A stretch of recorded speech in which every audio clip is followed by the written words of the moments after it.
Commander Zara Thelnox adjusted her crystalline neural interface, the soft blue glow reflecting off her pale silver skin as she reviewed the daily patrol reports aboard the battlecruiser Nexus Dawn. The bridge hummed with the usual activity of a Galactic Confederation vessel, her Altarian crew members communicating through their telepathic frequencies, while the insectoid Vrex clicked their mandibles in efficient coordination. As one of the youngest fleet commanders in Confederation history, Zara had earned her position through tactical brilliance and an unwavering dedication to maintaining peace in the Outer Rim territories. The war against the Void Collective had been raging for 3 standard cycles now, and despite the Confederation's technological superiority, they were losing ground. The Collective's biomechanical warriors seemed endless, their dark ships appearing from hyperspace rifts like nightmarish phantoms. What troubled Zara most was their apparent immunity to conventional weapons, energy shields that adapted in real-time, hull plating that regenerated faster than they could inflict damage. Commander, her first officer, Subcommander Kethmer, approached with his usual measured gait. The tall, blue-skinned Altarian's mental voice resonated directly in her consciousness. "We're receiving distress signals from the mining colony on Kepler 442c. Long-range sensors indicate collective forces have begun their assault." Zara's mandibles clicked in frustration, a habit she'd picked up from her Vrex colleagues. Kepler 442c housed nearly 50,000 civilians, mostly families of miners extracting rare earth elements crucial for their fleet's power cores. Estimated arrival time: 2 hours at maximum burn, Commander. However, intelligence suggests the collective deployment is significant, at least 12 dreadnoughts and twice as many support vessels. The weight of command pressed heavily on Zara's shoulders. Her battle group consisted of only 4 ships, the Nexus Dawn, 2 destroyers, and a support frigate. Standard engagement protocols would classify this as a suicide mission, but abandoning 50,000 souls to the Collective's harvesting protocols was unthinkable. "Plot a course for Kepler 442c, she commanded, her voice carrying across the bridge with crystalline authority. "All stations prepare for combat operations. Signal the fleet we're going in." As the Nexus Dawn lurched into hyperspace, Zara found herself thinking about the old stories her grandmother used to tell. Ancient legends spoke of a mythical species called humans, bipedal creatures from a distant world who possessed an almost supernatural ability to overcome impossible odds. According to the tales, humans had no advanced technology, no telepathic abilities, and certainly no energy manipulation powers like most sentient species. Yet somehow, these creatures had supposedly conquered their entire star system using nothing but primitive chemical rockets and stubborn determination. Her grandmother claimed that humans were warriors without equal, beings who thrived in chaos and turned desperate situations into victories through sheer willpower and tactical innovation. The stories described creatures who could endure physical punishment that would kill most species, who fought not just for survival, but for abstract concepts like honor and justice. Most scholars dismissed these tales as mythology, elaborate fiction created to inspire courage in young warriors. Zara had always been skeptical. How could a species without psychic abilities or energy manipulation possibly achieve anything significant in a universe dominated by technologically advanced civilizations? The mathematics simply didn't add up. Yet as her ship hurtled toward what might be her final battle, she found herself wishing those impossible humans were real. The hyperspace transition completed with a jarring lurch that sent several crew members stumbling. Immediately, the bridge erupted in controlled chaos as sensor data flooded their displays. Kepler 442c hung in space like a wounded jewel, its atmosphere choked with smoke from burning settlements. The collective fleet formed a menacing crescent around the planet, their dark vessels pulsing with malevolent energy. "Collective forces confirmed," announced Lieutenant Velter from the sensor station. 14 dreadnoughts, 26 destroyers, and approximately 40 support craft. They're running harvesting protocols on the surface. Zara's heart sank. The situation was even worse than anticipated. Harvesting protocols meant the collective was extracting both resources and living beings to fuel their biomechanical war machine. Every minute they delayed meant more innocent lives lost. "Commander, incoming transmission from the lead collective dreadnought," reported the communications officer. On screen, the view screen flickered to life, revealing the nightmarish visage of a collective overmind. a grotesque fusion of organic tissue and mechanical components that spoke in a voice like grinding metal. Confederation vessel, you are outmatched and outnumbered. Withdraw immediately or face absorption into our collective consciousness. Zara stood slowly, her silver skin seeming to glow with inner fire. This is Commander Zara Thelnox of the Galactic Confederation. You are in violation of the Civilian Protection Accords. Withdraw your forces immediately or face the consequences. The Overmind's mechanical laughter echoed through the bridge. Consequences. From 4 ships against our armada, your species' arrogance continues to amaze us. We shall enjoy adding your tactical knowledge to our collective. The transmission ended, leaving the bridge in tense silence. Zara could feel her crew's anxiety through their telepathic emanations, fear mixed with resignation. They all knew the odds, yet none would suggest retreat. It was one of the things she loved most about her mixed-species crew, their unwavering dedication to protecting the innocent, regardless of personal cost. All ships assume attack formation Delta 7, Zara commanded. Target their support vessels first, try to create confusion in their ranks. Engineering, I want every available power cell routed to weapons and shields.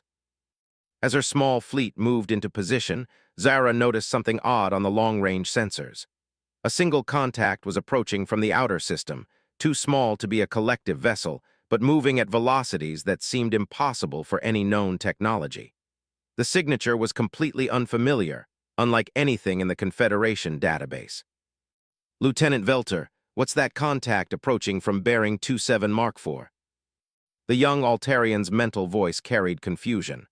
Unknown, Commander. The signature doesn't match any known vessel configuration. Its velocity is unprecedented. It appears to be on an intercept course with the collective fleet.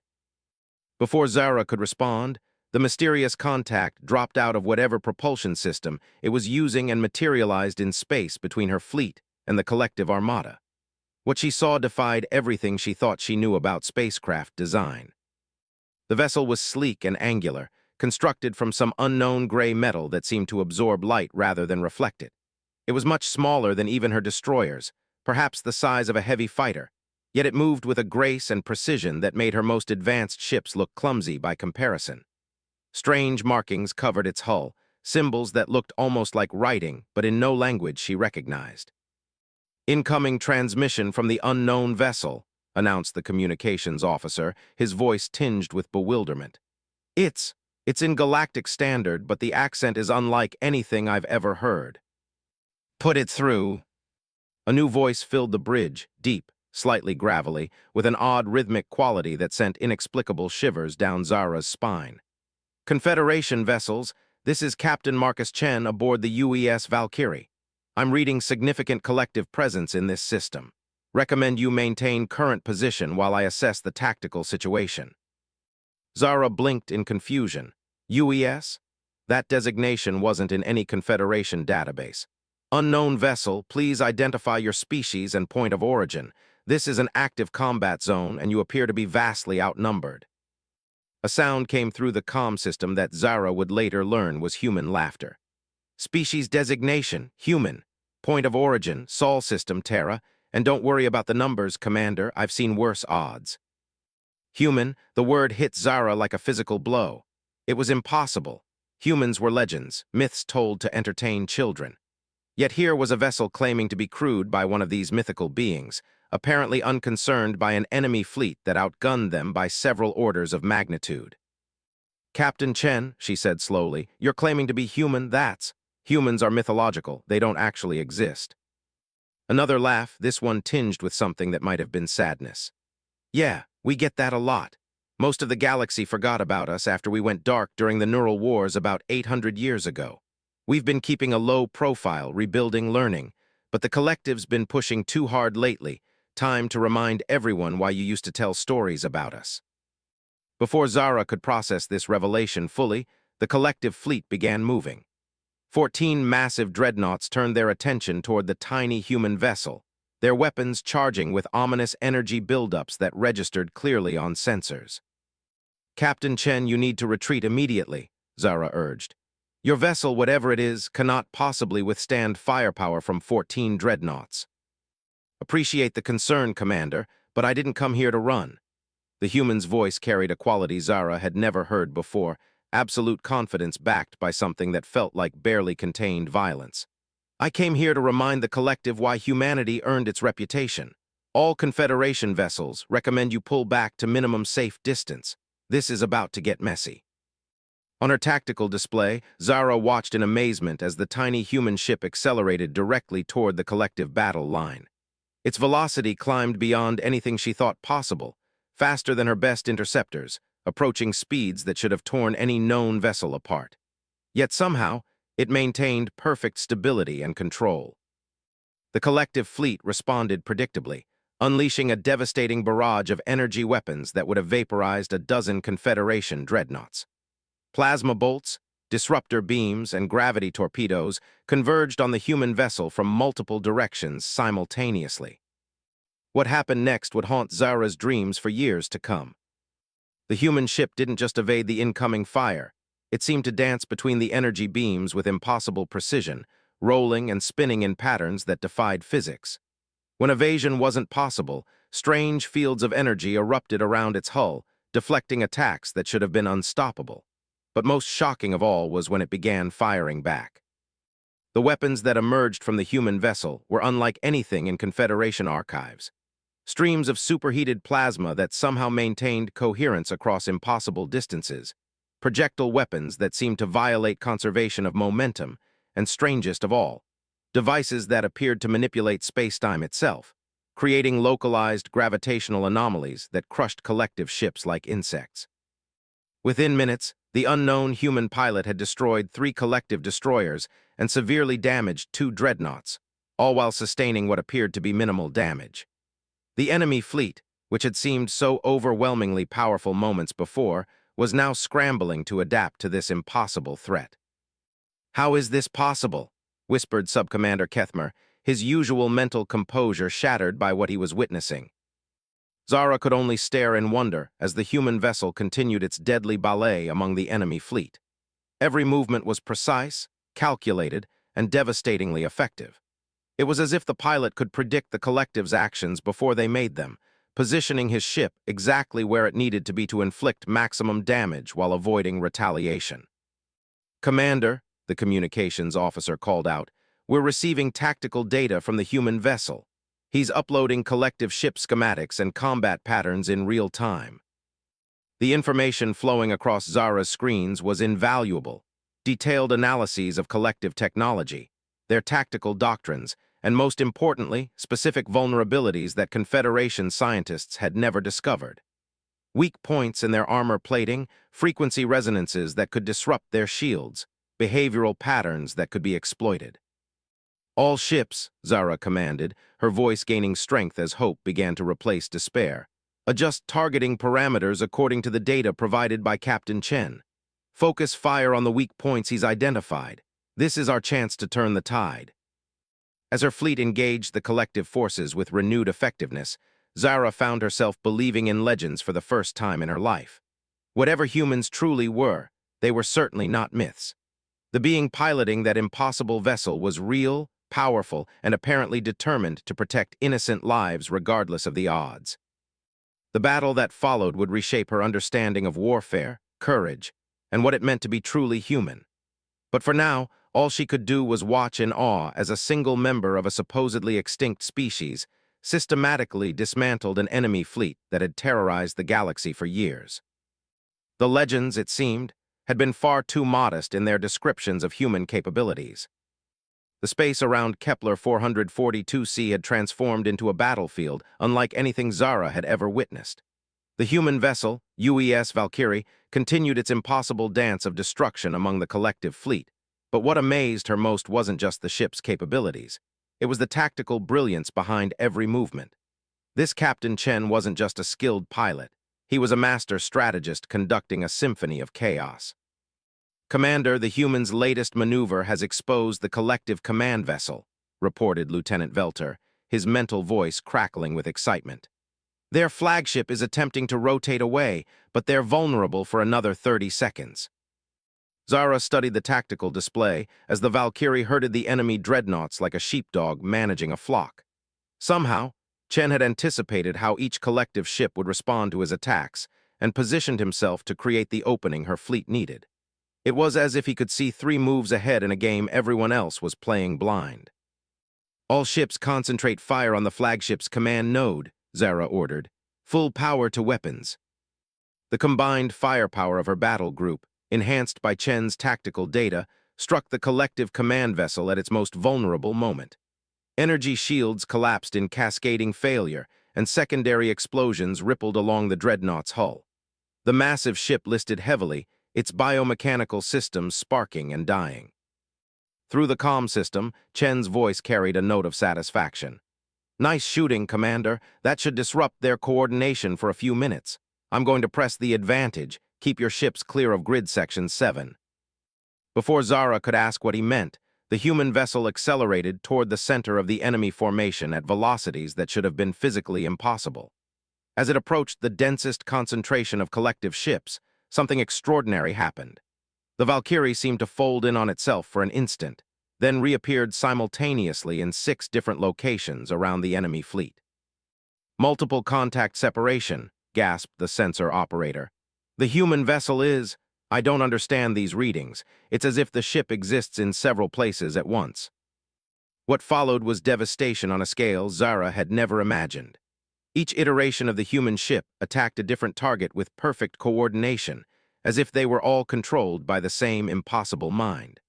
Collective vessels found themselves under assault from multiple angles simultaneously, their adaptive defenses completely overwhelmed by the simultaneous attacks. Within moments, 5 more collective ships were destroyed, and 3 others were drifting powerless in space. The remaining enemy vessels began a hasty retreat toward the edge of the system, their earlier arrogance replaced by what could only be described as fear. As the multiple images of the human ship converged back into a single vessel, Chen's voice returned to normal communication frequencies. "Collective forces are retreating. Recommend we secure the planet and assess civilian casualties before they regroup for another assault." Zara stared at the tactical display in stunned silence. A fleet that had terrorized the Outer Rim for 3 years had just been routed by a single ship and crew. More importantly, the mysterious human had accomplished what entire Confederation battle groups had failed to achieve. He had made the collective afraid. "Captain Chen," she said slowly, "would you be willing to dock with my ship? I think we need to talk." A pause, then that strange human laughter again. "Commander, with respect, I don't think your docking bays are designed for my ship, but I can transport over if you've got somewhere secure we can meet. Fair warning, though, I'm going to look pretty weird compared to your crew."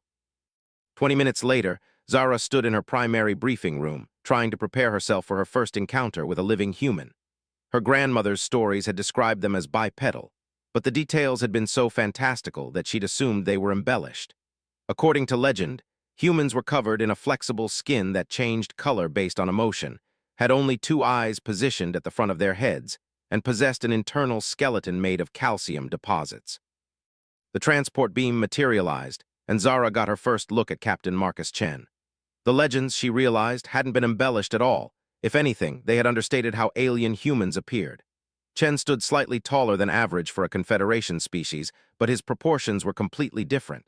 Where most sentient beings were thin and elongated, he was compact and powerful-looking, with thick limbs that suggested incredible physical strength. His skin was indeed flexible and varied in color, a warm brown tone that seemed to shift subtly in the light. The 2 forward-facing eyes were a deep brown color, and when he smiled, Zara could see bone-white teeth that looked almost predatory. Most unsettling of all was his hair, thick strands of black that moved independently, completely unlike the crystalline formations or energy fields that most species used for sensory enhancement. "Commander Thelnox," Chen said, extending one of his hands in what Zara recognized as a greeting gesture from the ancient texts. "Marcus Chen, captain of the UES Valkyrie, thanks for the backup out there."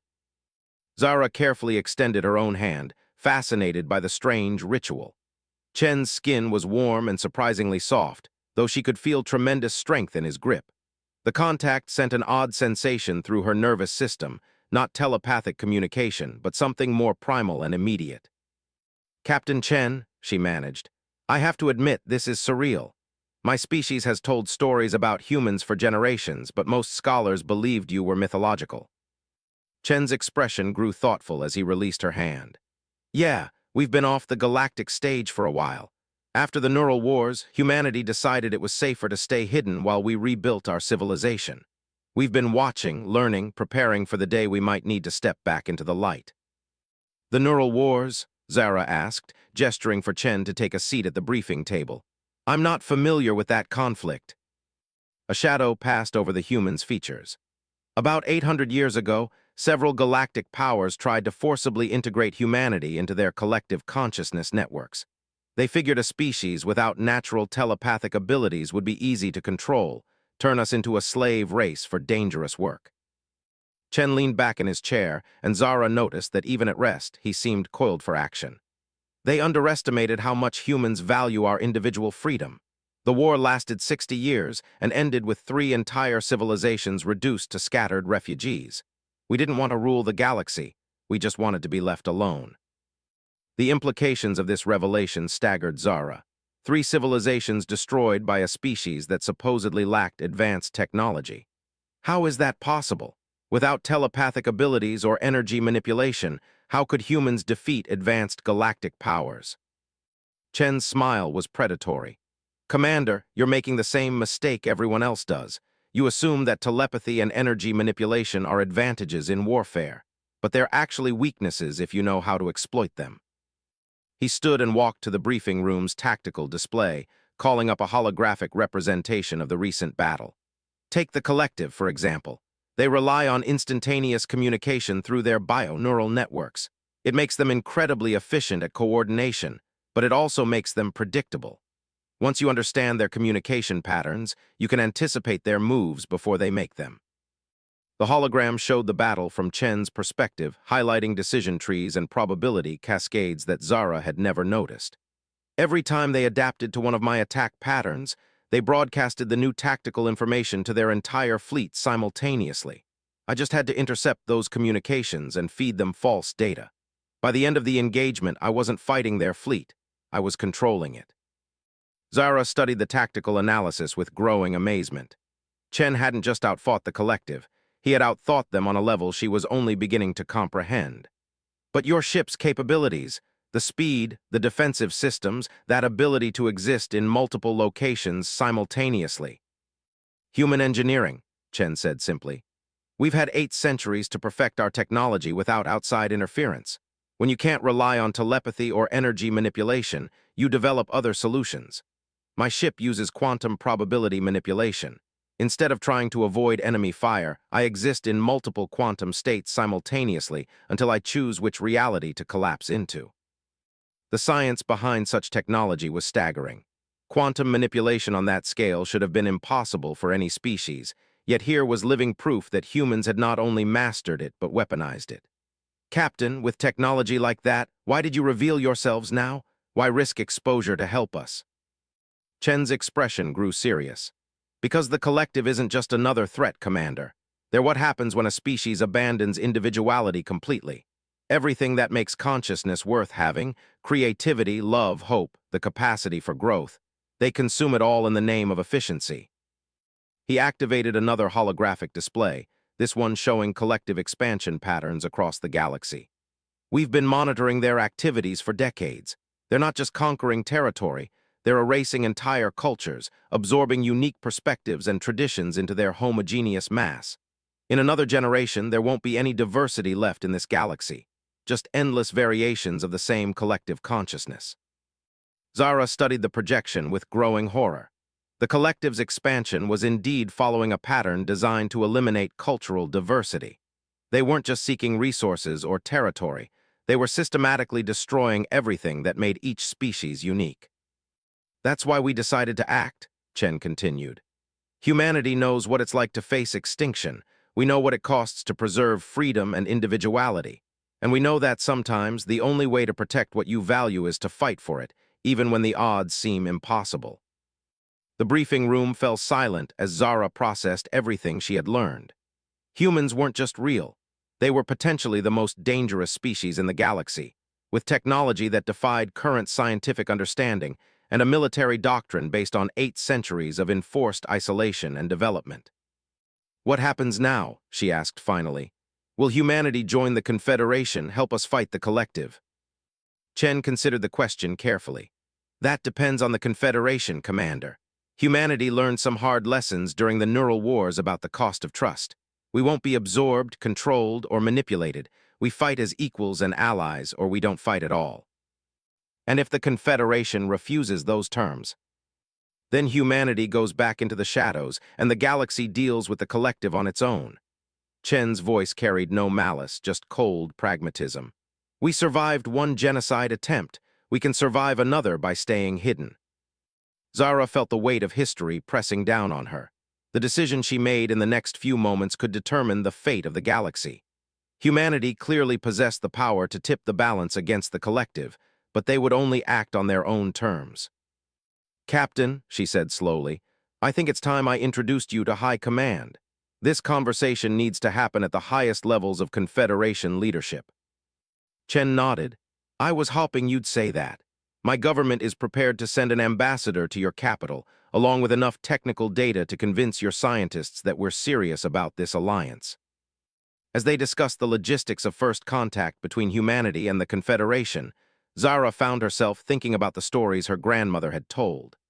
The legends had described humans as warriors without equal, beings who thrived in chaos and turned desperate situations into victories through sheer willpower and tactical innovation. Those stories, she now realized, had been historical accounts, not myths. Humanity had indeed conquered their star system using primitive chemical rockets and stubborn determination. But they had also gone far beyond those humble beginnings, developing technology and capabilities that made them perhaps the most powerful force in the galaxy. The only question now was whether the Confederation would be wise enough to accept their offer of alliance, or arrogant enough to repeat the mistakes of the neural wars. Either way, Zara suspected the galaxy was about to change forever. 3 weeks after the Battle of Kepler 442c, Zara found herself standing in the Grand Assembly Hall of the Confederation capital on Centauri Prime, watching history unfold. The massive chamber, designed to accommodate representatives from dozens of species, buzzed with nervous energy as delegates prepared for the most important first contact in galactic history. Ancient tapestries depicting the founding of the Confederation hung from crystalline walls, their fiber-optic threads shifting to display scenes of unity and cooperation among diverse species. High Chancellor Melthari, a dignified Altarian whose silver robes denoted her elevated status, called the assembly to order with a gesture that sent psychic ripples across the chamber. Representatives from 43 member species turned their attention to the center of the hall, where a simple platform had been erected for the human ambassador. Zara watched from her position in the military section, still struggling to process everything that had happened since the battle. The rescue of Kepler 442c had made her a hero throughout Confederation space, but she knew the truth. Without Captain Chen's intervention, her battle group would have been destroyed, and 50,000 civilians lost to the collective's harvesting protocols. The days following the battle had been a whirlwind of debriefings, analysis sessions, and increasingly frantic communications between her command and Confederation intelligence. The technical data Chen had provided was revolutionary. Defensive technologies that could resist collective bioweapons, propulsion systems that operated on principles Confederation scientists didn't even understand, and most importantly, detailed intelligence on collective operations throughout the galaxy. "The chamber will now receive Ambassador Sarah Mitchell of the Human Solar Federation," announced the Chancellor's aide, a nervous Vrex whose mandibles clicked rapidly with anxiety. The transport platform activated, and Zara got her first look at humanity's representative. Ambassador Mitchell was smaller than Chen, though she carried herself with the same confident bearing that seemed characteristic of humans. Her hair was a distinctive red color that shifted like flames in the chamber's lighting, and her green eyes surveyed the assembled delegates with intelligent assessment. Unlike Chen's practical military attire, Mitchell wore formal diplomatic robes that appeared to be made from some unknown material, deep blue fabric that seemed to absorb light while somehow remaining vibrant. Most striking were the decorations on her robes, intricate patterns that moved and shifted, telling stories without words. "Honored delegates, Mitchell began, her voice carrying clearly through the chamber's acoustics. "I come before you as a representative of humanity, a species you believed extinct for over 8 centuries. We stand at a crossroads that will determine the fate of all free peoples in this galaxy." Murmurs rippled through the assembly as various species communicated through their preferred methods: telepathic exchanges, chemical pheromone releases, and harmonic vibrations that created a symphony of alien discourse. Councillor Vexin, representing the militant Drakmary hegemony, rose from his position. The reptilian being's scales displayed aggressive patterns as he spoke. "Ambassador Mitchell, humanity's claims of technological superiority are impressive, but why should we believe a species that has hidden in shadows for centuries possesses the capability to challenge the collective? Show us proof of these alleged capabilities." Mitchell smiled, and Zara noticed the expression carried the same predatory quality she'd observed in Chen. "Councillor Vexin, I appreciate your directness. Rather than describe our capabilities, perhaps a demonstration would be more convincing." She activated a device from her diplomatic kit, and suddenly the air above the assembly shimmered. A holographic representation of space materialized, showing a collective fleet of 30 vessels approaching what appeared to be an empty star system. The quality of the projection was unprecedented. Zara could see individual details on the enemy ships with crystal clarity. "This is real-time footage from the Rigel system, currently under collective assault," Mitchell explained. "Watch carefully." As the delegates observed, seemingly empty space near the collective fleet began to distort. Suddenly, 12 human vessels materialized from nowhere, their sleek designs unlike anything in Confederation databases. What followed was a systematic dismantling of collective forces that made Chen's single-ship assault look conservative by comparison. The human fleet moved with perfect coordination, their ships flowing around enemy fire like liquid mercury while delivering devastating counterattacks. Collective vessels that had terrorized the galaxy for years crumpled under weapons that seemed to manipulate matter at the atomic level. Within 20 minutes, the entire enemy fleet was either destroyed or retreating in disarray. "Impossible," whispered Councillor Zethra of the Scientific Assembly. "Those energy signatures don't match any known technology. How do they achieve such power outputs without antimatter reactions?" Mitchell gestured, and the hologram shifted to show technical schematics. "Humanity has developed zero-point energy manipulation, allowing us to extract power directly from quantum vacuum fluctuations. Our weapons don't just destroy matter, they convince it to stop existing in our reality." The implications sent shockwaves through the assembly. Zero-point energy was theoretical at best for most species, requiring computational power and precision that exceeded current galactic capabilities by several orders of magnitude. Senator Colthan of the Trade Federation raised a question that Zara had been dreading. "Ambassador, these capabilities are impressive, but they raise concerns. If humanity possesses such overwhelming technological advantages, what prevents you from simply conquering the galaxy yourself? Why offer alliance instead of demanding submission?" The chamber fell silent, and Zara could feel the tension building. This was the crucial question: would humanity prove to be liberators or simply a new form of oppressor? Mitchell's expression grew thoughtful. "Senator, that's an excellent question, and it cuts to the heart of who we are as a species. 8 centuries ago, humanity learned a painful lesson about the cost of war and the value of freedom. We chose isolation not from weakness, but from wisdom." She activated another display, this one showing historical records from the Neural Wars. Zara watched in horrified fascination as the images depicted the systematic destruction of 3 galactic civilizations, entire species reduced to scattered refugees fleeing across space. The beings who tried to enslave humanity possessed advanced telepathic abilities, energy manipulation powers, and technology that should have made them invincible, Mitchell continued. But they made a fundamental error in understanding human nature. They assumed that a species without psychic abilities was inherently inferior. The historical footage showed human vessels engaging enemy fleets using tactics that defied conventional wisdom. Instead of meeting superior firepower with superior firepower, humanity had developed asymmetric warfare to an art form. They struck at infrastructure, disrupted communication networks, and turned enemy advantages into weaknesses through psychological warfare and strategic misdirection. "Humans don't conquer, Mitchell said quietly. We liberate, we don't rule, we inspire others to rule themselves. Our goal has never been domination, but the preservation of diversity and freedom throughout the galaxy. Zara found herself believing every word. Chen had demonstrated these principles during the battle at Kepler 442c. He could have easily destroyed her ships along with the collective fleet, but instead had chosen to work alongside them as equals. High Chancellor Melthari spoke for the first time during the session. Ambassador Mitchell, your species' capabilities are clearly formidable.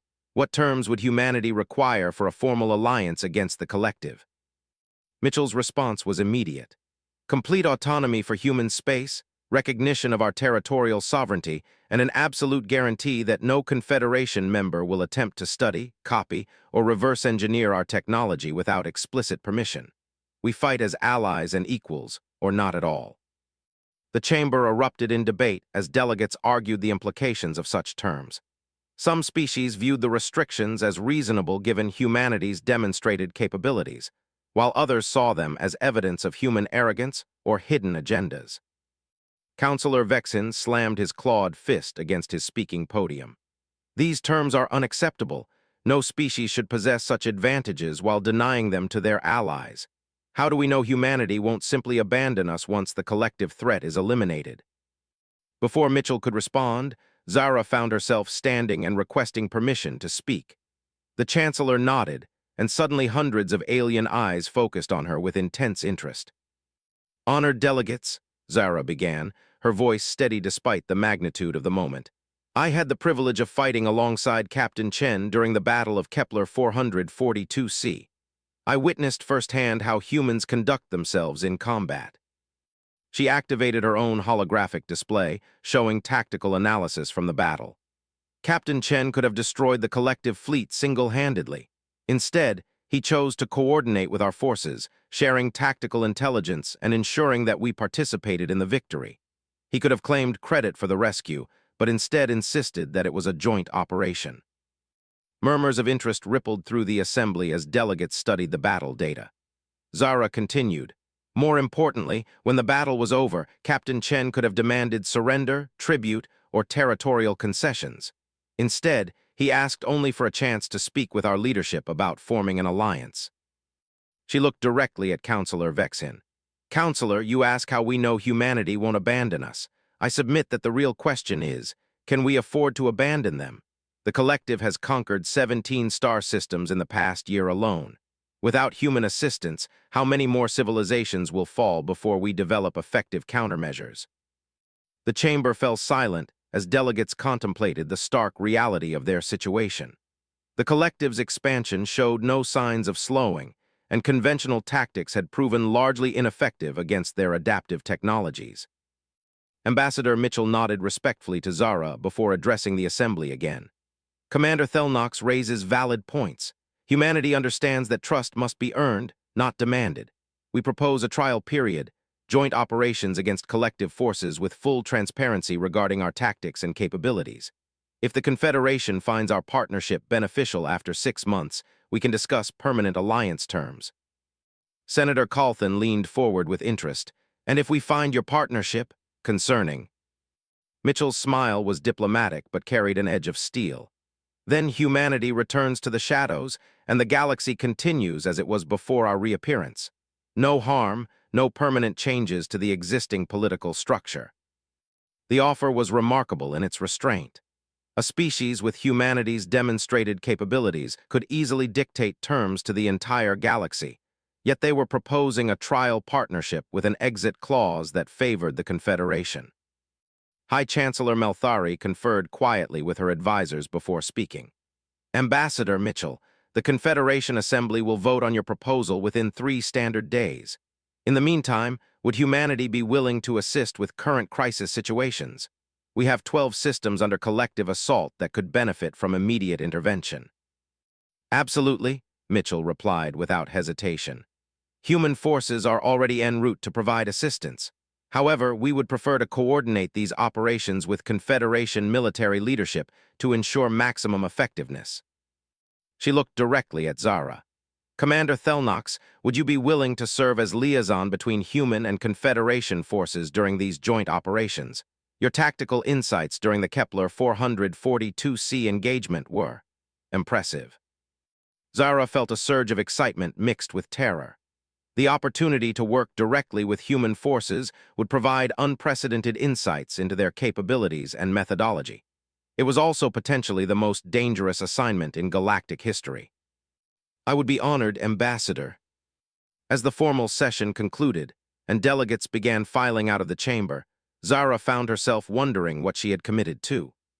Working alongside humans would mean participating in military operations that defied everything she thought she knew about warfare and technology.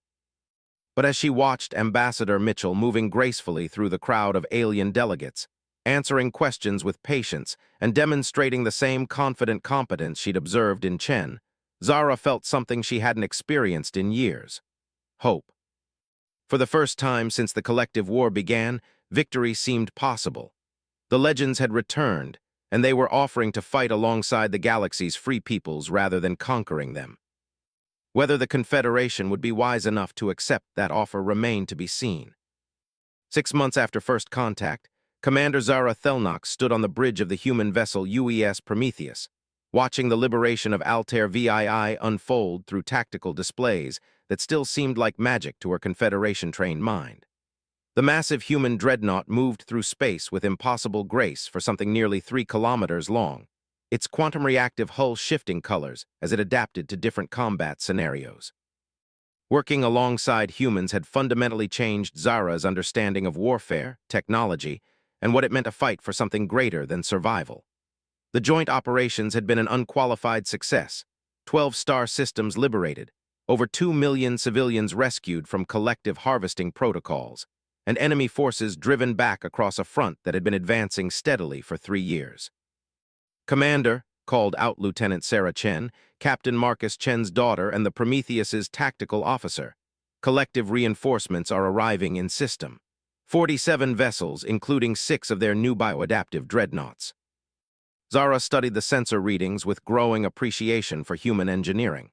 The Confederation's best sensors could barely detect collective ships at long range, but human technology provided detailed specifications on enemy vessels before they even completed their hyperspace transitions. Every weapon configuration, every defensive capability, every tactical doctrine, all laid out in precise detail. Recommend we adjust formation to pattern Delta 7, Zara suggested, her understanding of human tactics having evolved considerably over the past months. If we can force them into the asteroid field, we can use the gravitational anomalies to disrupt their coordination protocols. Admiral Jessica Torres, the human fleet commander, nodded approvingly. The middle-aged woman had become something of a mentor to Zara, teaching her strategic concepts that simply didn't exist in Confederation military doctrine. Excellent analysis, Commander.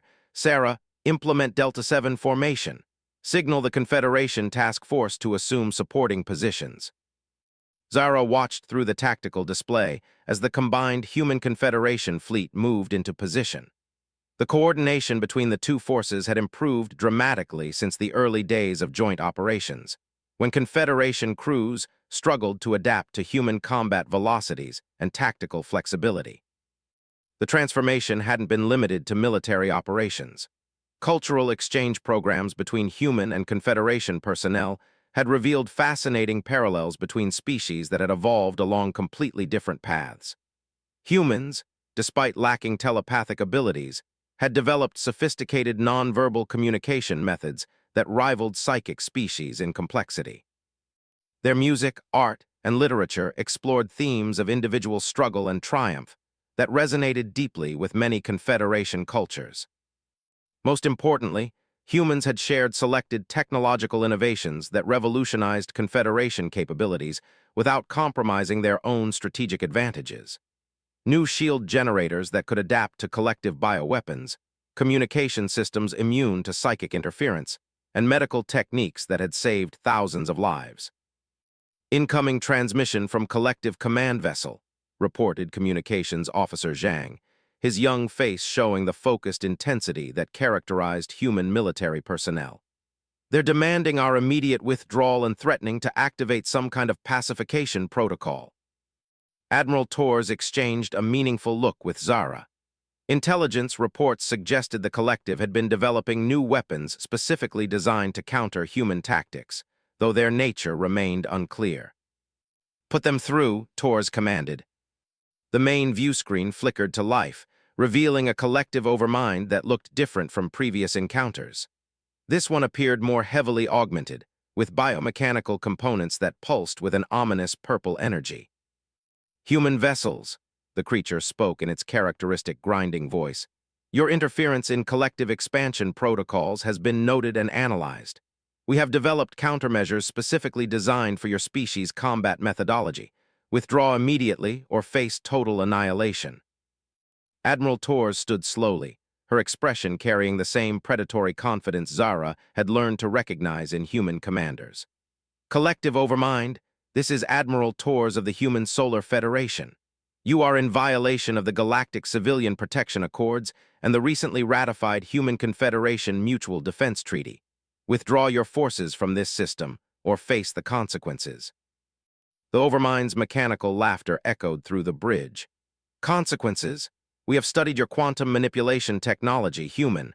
Our new bioadaptive matrices can neutralize your probability-shifting capabilities. Your greatest advantage has become meaningless." The transmission ended, leaving the bridge in tense silence. Zara felt a chill of concern. If the collective had indeed found a way to counter human quantum technology, the strategic balance could shift dramatically. "Admiral," she said carefully, "if they've developed countermeasures for quantum manipulation, our tactical advantage could be compromised." Torres smiled, and Zara recognized the expression that had preceded some of humanity's most devastating victories. "Commander, the collective has made the same mistake everyone else does. They assume quantum manipulation is our primary advantage." She turned to her tactical officer. "Sarah, initiate Protocol Omega, full spectrum deployment." "Aye, Admiral, all ships implement Protocol Omega. Repeat, Protocol Omega is now in effect." Zara watched in fascination as the human fleet began transforming. Ships that had appeared sleek and relatively simple suddenly unfolded into configurations she'd never seen before.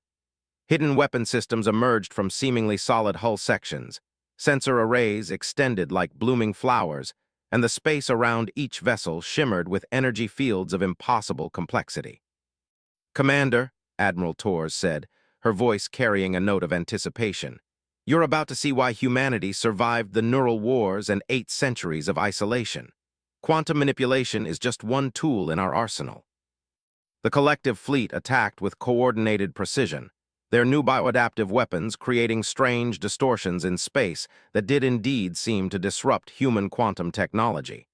But instead of the expected devastating effect, the human ships simply shifted to alternative tactics. What followed was a masterclass in adaptive warfare. When quantum manipulation proved ineffective, human vessels switched to temporal displacement fields that caused enemy weapons to fire at targets that had existed moments in the past. When the collective adapted to temporal attacks, humanity deployed consciousness disruption weapons that severed the bioneural links binding their fleet together. Most impressive of all was the emergence of weapons that seemed to attack reality itself. Zara watched in amazement as entire collective vessels simply ceased to exist, not destroyed or damaged, but edited out of the universe as if they had never been built. "How is this possible?" she whispered, her scientific training struggling to process what she was witnessing. Lieutenant Chen looked up from her tactical display with a grin that reminded Zara strongly of her father. "Humans have a saying, Commander. If you can't win the game, change the rules. We don't just manipulate quantum probability, we rewrite the fundamental laws governing local spacetime." The explanation was staggering. Humanity had developed technology that could alter the basic constants of physics within limited areas, creating zones where their enemies' weapons simply couldn't function while their own capabilities remained intact. It was beyond warfare. It was cosmic engineering on a scale that challenged the very concept of technological limitations. As the last collective vessels fled the system, Admiral Torres turned to Zara with an expression of satisfaction. "Commander, your tactical suggestions during this engagement were exceptional. The Confederation military is adapting to our methodologies faster than we anticipated. Zara felt a surge of pride mixed with humility. Working with humans had pushed her to think beyond conventional limitations, to consider possibilities that her original training would have dismissed as impossible. Admiral, it's been an honor serving alongside your forces. The strategic concepts I've learned will benefit the Confederation for generations. About that, Torres said, activating a secure communication channel. I've received word from both our governments regarding the Permanent Alliance proposal. The Confederation Assembly has voted to accept humanity's terms, and the Human Solar Federation has agreed to full partnership status. The news hit Zara like a physical blow. After 6 months of joint operations, the prospect of permanent alliance between humanity and the Confederation had seemed like a distant possibility. The reality of it fundamentally changed the strategic balance of the galaxy. There's more, Torres continued. Both governments have proposed creating a joint command structure for future operations against the collective.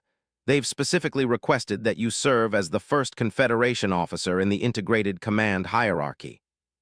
Zara stared at the Admiral in shock.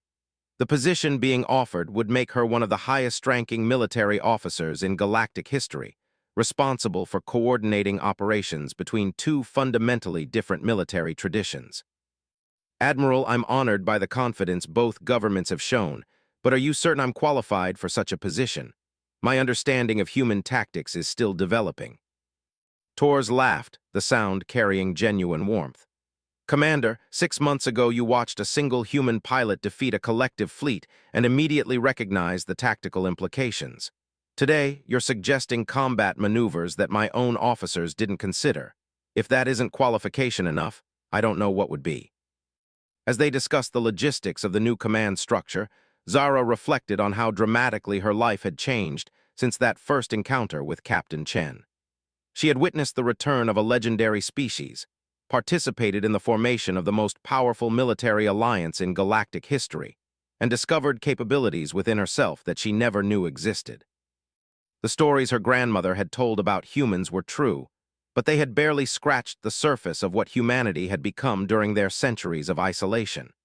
They weren't just warriors. They were visionaries who had transcended the limitations that constrained other species, developing technologies and tactics that redefined what was possible. Most importantly, they had chosen to share their advantages rather than exploit them, to fight alongside other species as equals rather than demanding submission. The alliance between humanity and the Confederation represented something unprecedented, a partnership based on mutual respect and shared values rather than dominance and exploitation. As the Prometheus entered hyperspace for the journey to the new Joint Command headquarters, Zara found herself looking forward to the challenges ahead. The collective remained a significant threat, but for the first time since the war began, victory seemed not just possible but inevitable. The legends had indeed returned, and they had brought hope with them. 2 years after the formation of the Human Confederation Alliance, Fleet Admiral Zara Thelnox stood in the command center of Nexus Station, the massive joint headquarters orbiting the neutral world of Haven Prime.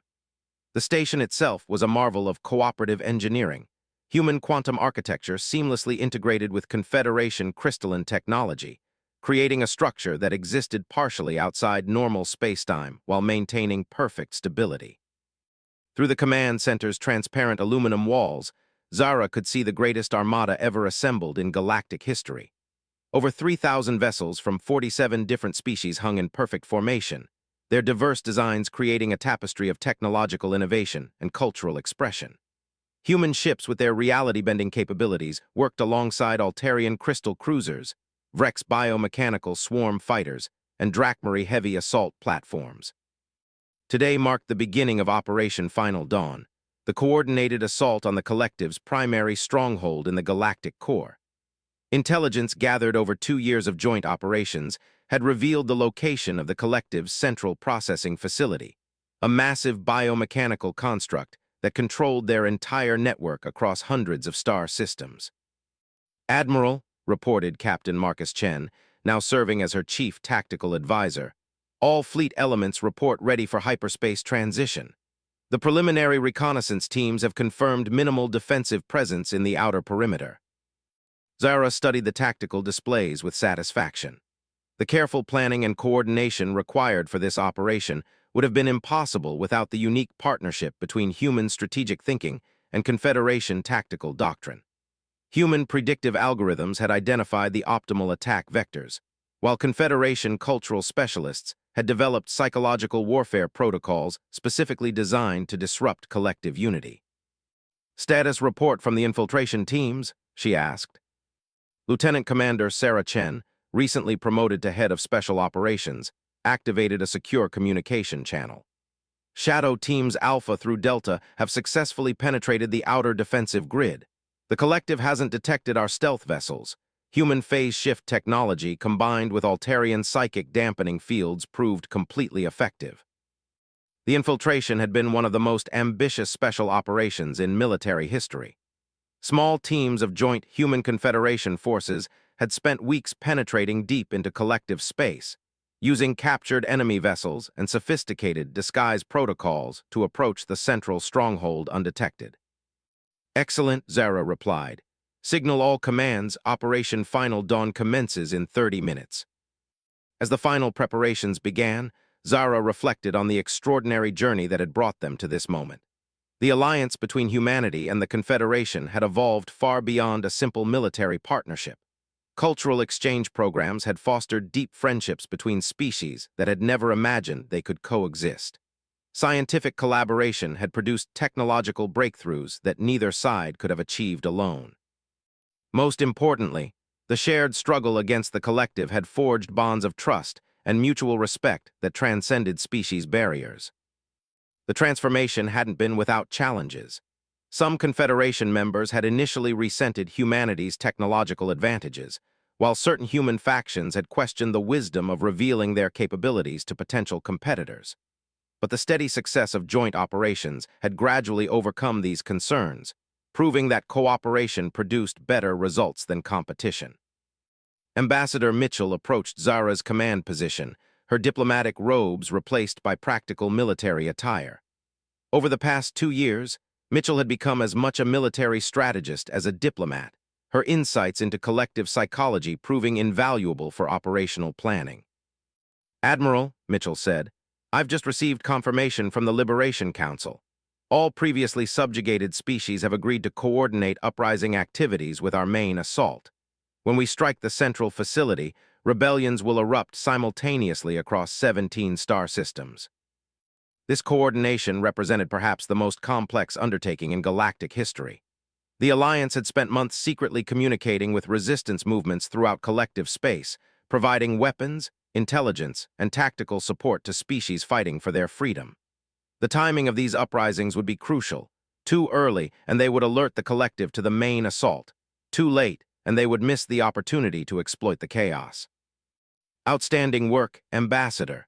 Your contacts within the resistance networks made this coordination possible." Admiral Torres joined them at the command station, her expression carrying the focused intensity that characterized human commanders before major operations. "Admiral Thelnox, I've received word from Fleet Command. The Human Solar Federation is prepared to commit our entire strategic reserve to this operation. Every available vessel, including our newest reality manipulation platforms." Zara felt a surge of gratitude mixed with amazement. Humanity was risking everything on this single operation, trusting that their Confederation allies would prove worthy of such commitment. The strategic reserve represented the sum total of human military advancement over 8 centuries, vessels capable of feats that challenged the fundamental laws of physics. "Admiral Torres, I hope you know how much the Confederation appreciates humanity's trust. We won't let you down." Torres smiled. "Admiral, after 2 years of fighting alongside Confederation forces, trust isn't an issue. We're all in this together now." The countdown continued as final systems checks were completed throughout the massive fleet. Zara watched her tactical displays with growing anticipation, noting the precise coordination between human and Confederation vessels. Communication protocols that had once required translation software now operated seamlessly, as crew members from different species had learned to work together with instinctive efficiency. 10 minutes to hyperspace transition," announced the operations officer. Zara activated the fleet-wide communication channel, knowing that her words would be heard by over 2 million military personnel from dozens of species. The weight of history pressed down on her as she prepared to address the greatest military force ever assembled. All ships, this is Fleet Admiral Thelnox. In 10 minutes we begin Operation Final Dawn, the liberation of the Galactic Core from collective occupation. This operation represents not just a military assault, but a statement about who we are as free beings. For too long, the collective has sought to reduce the rich diversity of galactic civilization to a single uniform consciousness. They have harvested countless worlds, absorbed unique cultures, and attempted to eliminate everything that makes our species distinct and valuable. Today, we prove that diversity is strength, that cooperation is more powerful than assimilation, and that free beings fighting for their values cannot be defeated. You represent the finest traditions of your species: human innovation and determination, Altarian wisdom and psychic mastery, Vrex adaptability and coordination, Drachmary courage and honor, and dozens of other unique contributions to our common cause. Together, we are stronger than any of us could be alone. The enemy we face today believes that resistance is futile, that individual consciousness is a weakness to be corrected. We're going to prove them wrong. Today, we fight not just for victory, but for the right of every sentient being to choose their own destiny. Today, we fight for freedom itself. All ships prepare for hyperspace transition. Let's go remind the galaxy what free beings can accomplish when they stand together. As the fleet began its hyperspace jump, Zara watched the tactical displays transform into a symphony of coordinated movement. 3,000 vessels moving as one, each contributing their unique capabilities to a common purpose. The journey to the galactic core would take 18 hours, during which time the infiltration teams would continue their covert operations while resistance movements across collective space prepared for synchronized uprisings. When they emerged from hyperspace, they would face the most heavily defended facility in known space, a biomechanical fortress surrounded by thousands of collective vessels and protected by weapons that could annihilate entire fleets. But as Zara watched her diverse fleet moving through hyperspace with perfect coordination, she felt absolutely confident in their chances. The alliance between humanity and the Confederation had proven that species differences were sources of strength rather than division.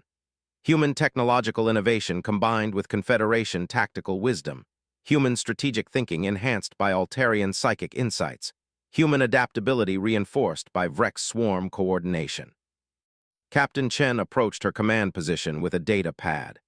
"Admiral, the latest intelligence updates from our infiltration teams. The collective's central processing facility is even larger than we anticipated. Apparently, it contains the archived consciousness of every being they've ever absorbed." The implications were staggering. If they could capture or destroy the central facility intact, they might be able to restore the individual consciousness of millions of beings who had been absorbed into the collective over the years. The operation had suddenly become not just a military victory, but a liberation on an unprecedented scale.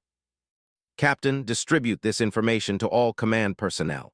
If we can save those archived consciousness patterns, this operation becomes something far greater than we originally planned."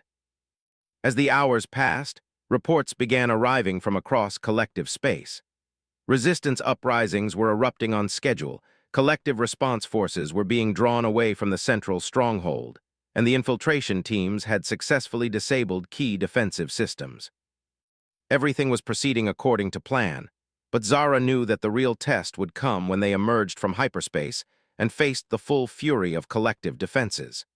The enemy would undoubtedly spring surprises of their own, and the Alliance fleet would need every advantage they could muster. But as she looked around the command center, seeing human and Confederation personnel working together with seamless efficiency, Zara felt something she had never experienced before the Alliance: absolute certainty that they would prevail. The legends had indeed returned, but more importantly, they had chosen to fight alongside the rest of the galaxy rather than conquering it. When the final hyperspace transition began and the fleet prepared to emerge at the galactic core, Zara knew they were about to write a new chapter in galactic history. The age of the collective was ending, and the age of free cooperation was about to begin. The greatest battle in galactic history was about to commence, and for the first time since her grandmother told her stories about mythical humans, Zara believed completely in the possibility of impossible victory.